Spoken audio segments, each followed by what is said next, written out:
ससी बीबी, पहले आपसे अगर मैं रद्द-ए-अमल ले लूँ, कुछ ऑर्गेनाइज्ड वे में आपको लगता है कि मोबिलाइजेशन हो रही है इन लोगों को रेस्क्यू करने के हवाले से?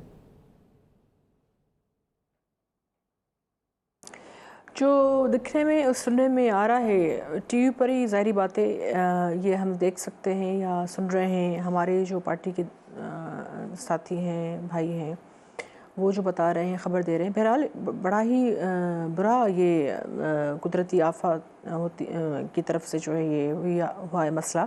मेरे ख़्याल में दुख और अफ़सोस की बात है, लेकिन उसके लिए फ़ौरी रेस्क्यू के लिए जो है जो महकमा जो एडमिनिस्ट्रेशन काम कर सकती है, एक्टिव हो सकती है, उसको फ़ौरी तौर पर मैदान में आना चाहिए और प्रैक्टिकल स्टेप्स लेने चाहिए ताकि जो ज़ख्मी हैं कम से कम वो फौतगी से बच जाएं।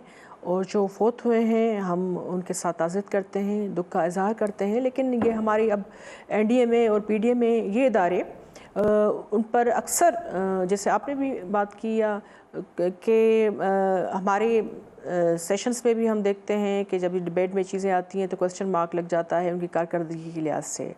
तो बहरहाल आम लोग तो हेल्प करते हैं, लेकिन जो इदारे जो ख़ास तौर पर ऐसी सूरत हाल के लिए बनाए गए हैं, मेरे ख़्याल में उनको फ़ौरन अपनी अपनी टीम्स को मोबिलाइज़ करना पड़ेगा और अल्लाह करे कि कैजुअल्टीज़ इतनी ना हो। लेकिन ये जो आमदरफ्त और ये जो कनेक्टिविटी आपकी, क्योंकि जो इंफ्रास्ट्रक्चर उसको भी नुकसान पहुंचा है और ख़ास तौर पर हम देखते हैं ये फ़ाल्ट लाइन आज़ाद कश्मीर या इन एरियाज़ में होती है।